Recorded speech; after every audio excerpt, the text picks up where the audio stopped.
Hi friends, ఎలా ఉన్నారు? నేను మీ శివరామకృష్ణ.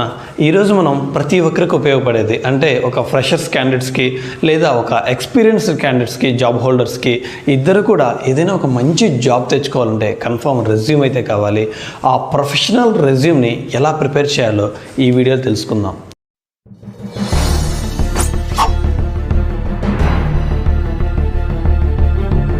యాక్చువల్గా ప్రతి ఒక్కరు కూడా రెజ్యూమ్ ప్రిపేర్ చేసేటప్పుడు ఫస్ట్లో ఉండాల్సిన కంటెంట్ అంతా లాస్ట్లో పెట్టేస్తారనమాట. లాస్ట్లో పెట్టాల్సిన కంటెంట్ అంతా ఫస్ట్లో పెట్టి ఇంటర్వ్యూ చేసే వాళ్ళని కన్ఫ్యూజ్ చేయాలని చూస్తారు.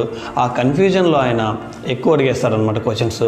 కాబట్టి మీరు ఒక ప్రొఫెషనల్ రెజ్యూమ్ని స్ట్రక్చర్ ఎలా ఉండాలి అనేది ఈ వీడియోలో అయితే తెలుసుకుందాము. నాకు తెలుసు ఇది కొంచెం కష్టమైన పనే, కానీ ఈ వీడియోని మీరు చివరి వరకు కానీ చూస్తే ఒక ఫ్రెషర్స్ అయినా, ఎక్స్పీరియన్స్డ్ క్యాండిడేట్స్ అయినా, లేదా హోమ్ మేకర్స్ ఎవరైనా పార్ట్ టైం జాబ్ కోసం చూసే వాళ్ళైనా సింపుల్గా చాలా ప్రొఫెషనల్గా ఒక రెజ్యూమ్ అయితే ప్రిపేర్ చేసుకొని జాబ్ అయితే సంపాదించగలరు.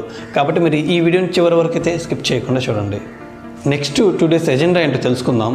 ఫస్ట్ వన్ వచ్చేసి what interviews look for, second one resume structure, third one let's write together in every section. Next 4th one bonus tip.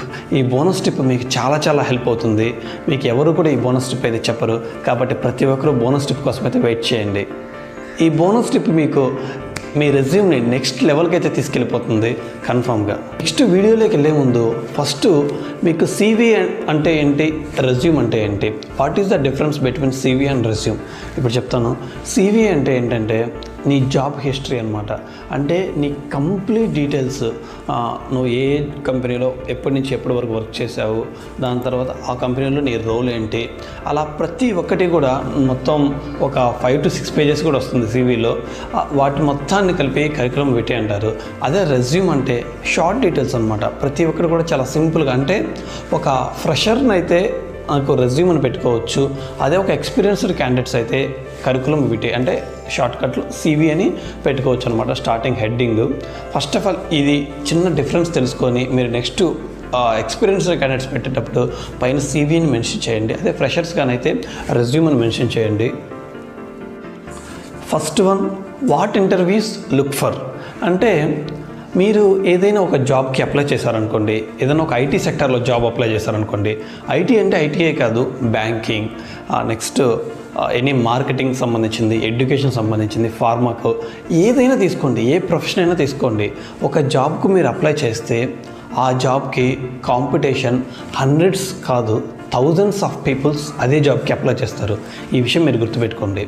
అంటే మీరు అప్లై చేసే జాబ్కి ఇప్పుడు ఒక 10:1 లేదంటే 100:1 ఉందనుకోండి.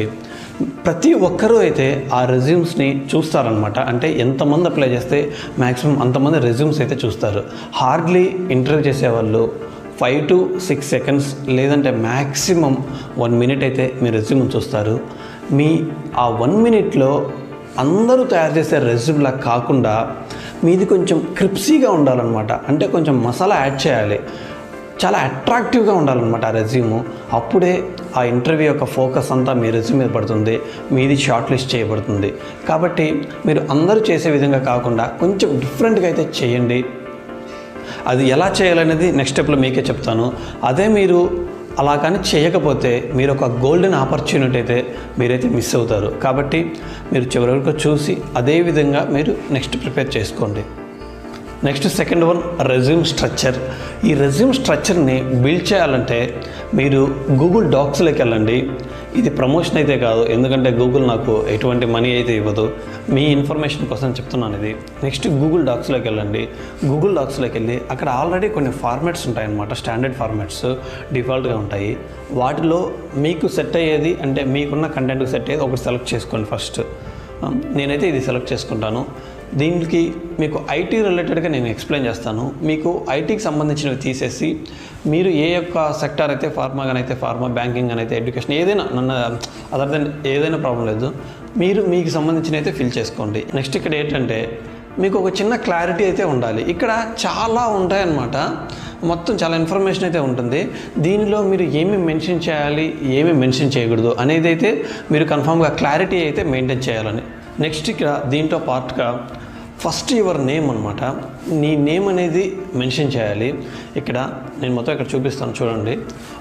ఫస్ట్ మీ నేమ్ అయితే మెన్షన్ చేయండి. వాట్ ఎవర్ జి శివరామకృష్ణ అనుకోండి, నా పేరే అనమాట.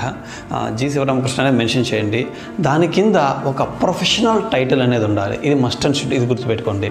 ఈ ప్రొఫెషనల్ టైటిల్ ఎలా ఉండాలంటే క్విక్ లెర్నర్ అని కానీ, ఫ్రీ ఫైటర్ అని కానీ, ఇన్నోవేటివ్ థింకర్ అని కానీ, ఇలా ఏదైనా పర్లేదు మీకు రిలేటెడ్గా ఉండేది ఒక షార్ట్ అండ్ సింపుల్గా అనమాట. ఒక కొటేషన్లో మీరేంటి అనేది మాత్రం ఇక్కడ మెన్షన్ చేయండి. ఏ నేమ్ కిందనే మీరు మెన్షన్ చేయండి. ఇప్పుడు వచ్చేసి అది మెన్షన్ చేశాక మీరు ఇంకో విషయం కూడా గుర్తుపెట్టుకోవాలి. ఏంటంటే త్రూఅవుట్ రెజ్యూమ్ అనమాట, దానికి రిలేటెడ్గానే ఉండాలి. అక్కడ ఒకటి మెన్షన్ చేసి ఇక్కడ వేరే అయితే మెన్షన్ చేయొద్దు. మ్యాక్సిమం పాజిటివ్లో కానీ, స్ట్రెంగ్త్లో కానీ, హాబీస్లో కానీ దానికి రిలేటెడ్గా ఉండేటట్టు మీరు చూసుకోండి.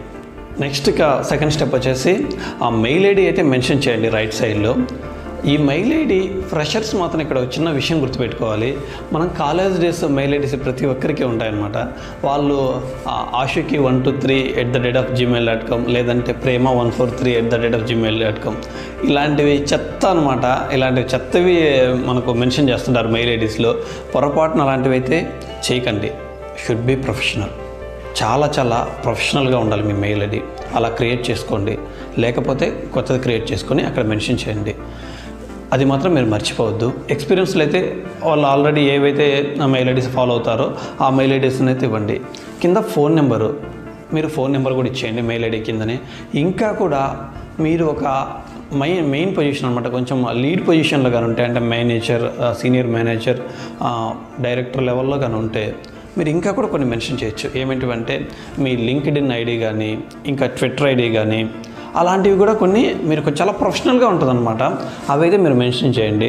అదే ఒక ఫ్రెషర్ అయితే అలాంటివి మెన్షన్ చేయాల్సిన అవసరం లేదు. కానీ ఒక మీరు పొజిషన్లో ఉంటే మాత్రం మీకున్న అకౌంట్స్ని కొన్ని అక్కడ మెన్షన్ చేయండి. నెక్స్ట్ థర్డ్ థింగ్ ఎక్స్పీరియన్స్ అనమాట. ఎక్స్పీరియన్స్ అంటే ఇప్పుడు మీరు ఏ కంపెనీలో ప్రజెంట్ వర్క్ చేస్తున్నారో ఆ కంపెనీ నేమ్ గురించి, దాని గురించి రివ్యూ రాయండి. అంటే ఎలా అంటే ఫస్ట్ ఆ కంపెనీ నేమ్ రాయండి, దాని తర్వాత దాని పక్కన జాబ్ టైటిల్ రాయండి, దాని తర్వాత ఫ్రమ్ ఎప్పటి నుంచి పనిచేస్తున్నారు టు ఎప్పటి వరకు, ఇప్పటి వరకు అంటే నవ్వు అని లేకపోతే అంటిల్ అని మెన్షన్ చేయండి. దాని తర్వాత నెక్స్ట్ ఏ జాబ్కి అయితే అప్లై చేస్తున్నారో ఆ జాబ్కు సంబంధించిన వర్క్ అనమాట. ఈ కంపెనీలో ఏమైనా చేస్తుంటే లేకపోతే ఇక్కడ కానీ వర్క్ చేస్తుంటే దానికి రిలేటెడ్ వర్క్, కీవర్డ్స్ని కొన్నిటిని, మొత్తం హిస్టరీ అంతా కాకుండా చాలా తక్కువ ఉండాలన్నమాట, చాలా షార్ట్గా ఉండాలి. షార్ట్ అండ్ సింపుల్గా కీవర్డ్స్ని అయితే మీరు దాని కింద మెన్షన్ చేయండి. మీరు ఇక్కడ మెన్షన్ చేసే కీవర్డ్స్లో కూడా ఒక పాయింట్ అయితే గుర్తుపెట్టుకోండి. ఎప్పుడు కూడా చాలా ప్రొఫెషనల్గా స్పెసిఫిక్గా ఉండాలన్నమాట. అంటే ఒక టీమ్ లీడ్ పొజిషన్లో ఉన్నాడు అనుకోండి, తను రోజు చేసే యాక్టివిటీస్ అనమాట. అంటే నార్మల్గా ఒక స్టార్టింగ్ ఫ్రెషరో లేదా ఎగ్జిక్యూటివ్ లెవెల్లోనో ఆ లెవెల్లో చేసే యాక్టివిటీస్ మొత్తం డోంట్ డూ రైట్. ఓకే, మీరు ఎప్పుడు కూడా టీమ్ లీడర్ అయితే టీమ్ లీడ్కి సంబంధించిన విషయాలు, ఒక లీడర్షిప్ స్కిల్స్, ఒక లీడర్గా నువ్వేమేం చేసావు, ఏమేం చేస్తుంటావు అనేవి మాత్రమే అక్కడ మీరు మెన్షన్ చేయాలి. ఆ షార్ట్ అండ్ సింపుల్గా చాలా స్పెసిఫిక్గా అయితే ఉండాలి. చాలా షార్ట్ అండ్ సింపుల్గా, చాలా స్పెసిఫిక్గా ఒక లీడర్షిప్ లెవెల్లో అయితే లీడర్షిప్, ఎగ్జిక్యూటివ్ లెవెల్లో అయితే ఎగ్జిక్యూటివ్ లెవెల్లో మీరు ఏమేమి చేస్తారు, ఆ లెవెల్కి సంబంధించిన, ఆ రోల్కి సంబంధించిన ఆ టాపిక్స్ని మాత్రమే మీరు ఎక్కడ మెన్షన్ చేయాలి. Next fifth one education. ఈ ఎడ్యుకేషన్ పార్ట్ చాలామంది ఇక్కడే చాలా తప్పు చేస్తుంటారనమాట. ఏంటంటే మీరు 7-8 ఇయర్స్ ఎక్స్పీరియన్స్ వచ్చాక కూడా మీరు 10th క్లాస్ నుంచి మొత్తం హిస్టరీ అంతా ఇక్కడ మాస్టర్స్ దాకా ప్రతి ఒక్కటి మెన్షన్ చేస్తుంటారు. ఇది చాలామంది చేసే తప్పు అనమాట. ఇది మాత్రం ఎటువంటి పరిస్థితుల్లో మీరు చేయకూడదు. ఏంటంటే ఒక 8 ఇయర్స్ ఎక్స్పీరియన్స్ వచ్చిందనుకోండి, don't do right any educational total history. Okay, మీరు ఎప్పుడు కూడా చాలా షార్ట్ అండ్ సింపుల్గా ఉండాలి, చాలా షార్ట్ అండ్ స్వీట్గా ఉండాలన్నమాట. ఏంటంటే 8 ఇయర్స్ ఎక్స్పీరియన్స్ వస్తే మాత్రం కన్ఫామ్గా మీరు లాస్ట్ డిగ్రీ అనమాట, అది మాస్టర్స్ అయితే మాస్టర్స్, బ్యాచిలర్ డిగ్రీ అయితే బ్యాచిలర్స్ డిగ్రీ, అది ఒక్కటే మీరు మెన్షన్ చేయండి.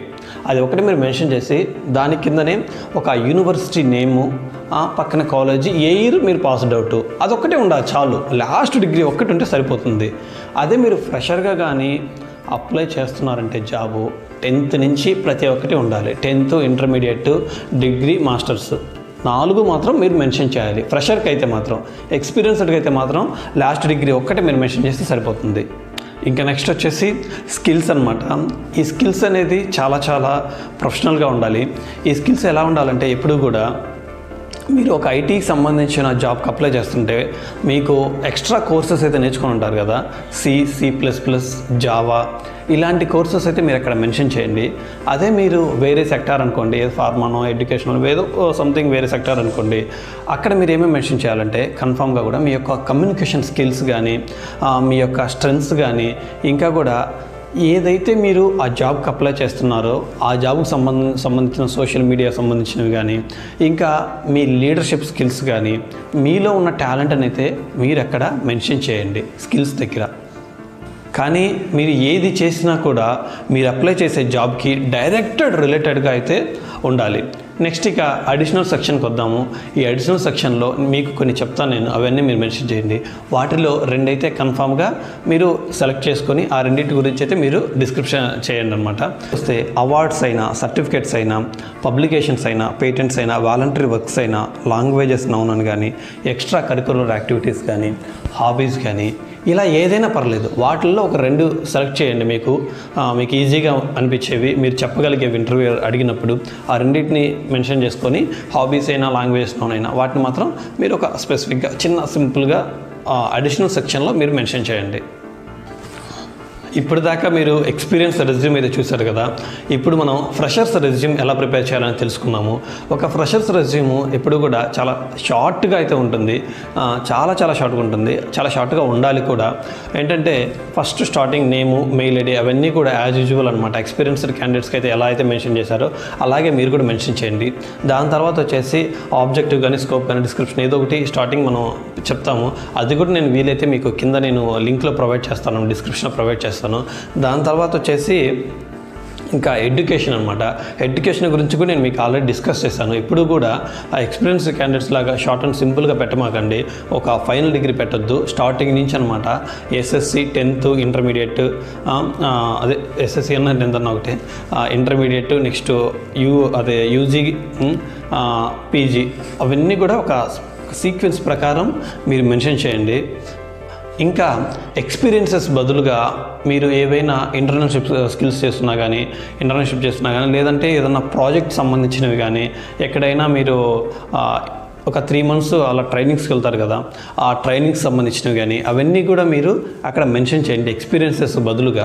లేదంటే ఏదైనా మీరు పార్ట్ టైం జాబ్గా చేస్తున్నా కూడా అది కూడా మీరు చేయండి. ఎందుకంటే అది మీకు చాలా హెల్ప్ అవుతుంది.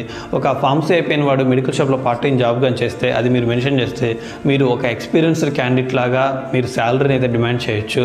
మీరు యాజ్ ఎ ఫ్రెషర్గా అయినప్పటికీ కూడా మీరు ఒక ఎక్స్పీరియన్స్ క్యాండిడేట్ శాలరీ అయితే మీరు తీసుకోవచ్చు. కాబట్టి మీరు అప్లై చేసేటప్పుడు ఒకవేళ పార్ట్ టైం కానీ చేసి ఉంటే అది కూడా మీరు మీ రెజ్యూమ్లో మెన్షన్ చేయండి. ఇక్కడ ఒక ఇంపార్టెంట్ పాయింట్ ఏంటంటే మీ రెజ్యూమ్ని ఎప్పుడూ కూడా కేవలం 1 or 2 pagesలోనే ఫినిష్ చేయండి. మ్యాక్సిమం అంటే మ్యాక్సిమం. మీకు చాలా సింపుల్గా అంతకంటే కానీ ఎక్కువగా ఉందంటే మాత్రం మీరు రిజెక్టెడ్. ఇంకా ఏదో హై రిఫరెన్స్ ఉంటే తప్ప నార్మల్ పీపుల్స్కి అయితే కన్ఫర్మ్ రిజెక్టెడ్. కాబట్టి ఫ్రెషర్ అయినా, ఎక్స్పీరియన్స్డ్ అయినా 1 or 2 pages మాత్రమే రెజ్యూమ్ ఉండాలి. మీకు కొన్ని వీలైతే మీకు డ్రాఫ్ట్స్ నేను ప్రొవైడ్ చేస్తాను, అవి చూడండి ఒకసారి. చూసి సేమ్ వాటిలాగా సింప్లిఫై చేయండి. లాస్ట్ 2 steps అనమాట ఇవి. లాటు వచ్చేసి ప్రూఫ్ రీడ్ అనమాట. ఎప్పుడు కూడా మీరు జాబ్కి అప్లై చేసేటప్పుడు పొరపాటున కూడా మిస్టేక్స్ అయితే మీరు దాంట్లో స్పెల్లింగ్ మిస్టేక్స్ కానీ, గ్రామటిక్ మిస్టేక్స్ కానీ మీరైతే దాంట్లో పెట్టొద్దు. ఎందుకంటే 1-2 సార్లు మీరు చెక్ చేసుకోండి. అది చాలా నెగిటివ్ ఇంపాక్ట్ అయితే చూపిస్తుంది. మీరు అక్కడ సమాధానం కూడా చెప్పలేరు, సింపుల్గా రిజెక్ట్ అని చెప్పేస్తారనమాట. కాబట్టి 1-2 సార్లు మీరు బాగా చెక్ చేసుకొని ఆ రెజ్యూమ్ని మీరు నెక్స్ట్ అయితే అప్లై చేయండి. నెక్స్ట్ లాస్ట్ పాయింట్, ఇది మీరు కన్ఫామ్ గుర్తుపెట్టుకోండి. ఈ పాయింట్ని మాత్రం మీరు మర్చిపోవద్దు. ఏంటంటే never and ever don't leave the honesty. అంటే మీరు రెజ్యూమ్ ప్రిపేర్ చేసేటప్పుడు మీరు చేసినవి చెయ్యని బూత్ పనులన్నీ పెట్టకుండా మీరు చేసిన వాటి వరకు ప్రొఫెషనల్గా ఏది అడిగినా మీరు సమాధానం చెప్పే విధంగా, కొంచెం తక్కువ మ్యాటర్ ఉన్నా పర్లేదు, అడిగితే సమాధానం చెప్పే విధంగా మాత్రం హానెస్టీగా మీరైతే ప్రిపేర్ చేయండి. ఫేకులు పెట్టేసి తర్వాత జాబ్కి వెళ్ళి జాబ్ తెచ్చుకున్నాక ఆ తర్వాత మీరు ఏదైనా ఒక తప్పు చేసి దొరికిపోయి అక్కడ అందరి ముందు మీరు గిల్టీగా ఫీల్ అవ్వడం కన్నా హానెస్టీగా ప్రిపేర్ చేసి హానెస్టీగా జాబ్ తెచ్చుకోండి. నెక్స్ట్ ఇంకేదో ఒకటి మర్చిపోయాను కదా, నాకైతే గుర్తుంది, మీకు చెప్తాను. అదేంటంటే బోనస్ టిప్ అనమాట. ఈ బోనస్ టిప్ ఏంటంటే గుర్తుపెట్టుకోండి, చాలా చిన్నగా చెప్తాను. ఇది ఎవరికి చెప్పొద్దు కూడా, మీరు వాళ్ళని వీడియో చూడమని చెప్పండి. ఏంటంటే ఈ బోనస్ టిప్, మీరు ఎక్కడైతే మీరు వర్క్ చేస్తున్నారో, ఇది ఓన్లీ ఎక్స్పీరియన్స్డ్ పీపుల్స్ మాత్రమే, ఎక్కడైతే మీరు వర్క్ చేస్తున్నారో, ఏవైతే మీరు వర్క్ చేస్తారో ఏ కంపెనీలో, ఆ జాబు సంబంధించిన డిస్క్రిప్షన్ మొత్తం, అంటే ఆ జాబుకు సంబంధించిన రిలేటెడ్ మ్యాటర్ మొత్తం కూడా మీరు ఎప్పుడు చేసినప్పుడు అప్పుడు వాటిని ఒక డాక్యుమెంట్ చేసి పెట్టుకోండి అనమాట. అంటే అవన్నీ రాసుకోండి, మీరు ఏమేమి పనులు చేస్తున్నారనేవి. అవి మీరు జాబ్కి అప్లై చేసేటప్పుడు చాలా చాలా ఉపయోగపడతాయి అన్నమాట. అదే మీరు అలా డాక్యుమెంట్ కానీ సేవ్ చేసుకొని పెట్టుకోకపోతే మీరు గూగుల్తో కన్ఫర్మ్ ఫైట్ అయితే చేయాల్సి వస్తుంది ఆ జాబ్కి రిలేటెడ్ సంబంధించిన మ్యాటర్ అంతా. అలా కాకుండా మీరు ఎప్పటికప్పుడు ఏ పనులు మొత్తం చేశారని రాసి పెట్టుకుంటే మీరు సింపుల్గా అయితే రెజ్యూమ్ ప్రిపేర్ చేయొచ్చు. అట్ ద సేమ్ టైం చాలా కాన్ఫిడెన్స్ కూడా ఉంటుంది ఆ రెజ్యూమ్ ప్రిపేర్ చేసేటప్పుడు. ఎందుకంటే అవన్నీ చేసిన పనులే కాబట్టి చాలా చాలా సింపుల్గా ఉంటుంది. కాబట్టి బోనస్ టిప్ అయితే మీరు అప్లై చేయండి. నెక్స్ట్ ఫ్రెండ్స్, ఈ వీడియో చూసి మీరు ఒక మంచి జాబ్ని అయితే ఈ విధంగా రెజ్యూమ్ ప్రిపేర్ చేసి జాబ్ సాధించాలి. అలా ఎవరికైనా జాబ్ తెచ్చుకొని ఉంటే మీరు కింద కామెంట్ సెక్షన్లో అయితే మీరు తెలపండి. ఈ రెజ్యూమ్ మీకు నచ్చితే మాత్రం లైక్ చేయడం మర్చిపోవద్దు, షేర్ చేయండి. Thank you friends, thank you for supporting. ఇంకెవరైనా సబ్స్క్రైబ్ చేయని వాళ్ళు కానీ మన ఛానల్ చూస్తుంటే ఈ వీడియో కోసమైనా మీరు సబ్స్క్రైబ్ చేయండి. ఇలాంటి మరెన్నో నోటిఫికేషన్స్ కోసం త్వరగా నేను పెట్టగానే మీకు అప్డేట్స్ రావాలంటే పక్కనే ఉన్న బెల్ ఐకాన్ కూడా మీరు క్లిక్ చేయండి. Thank you friends, signing off.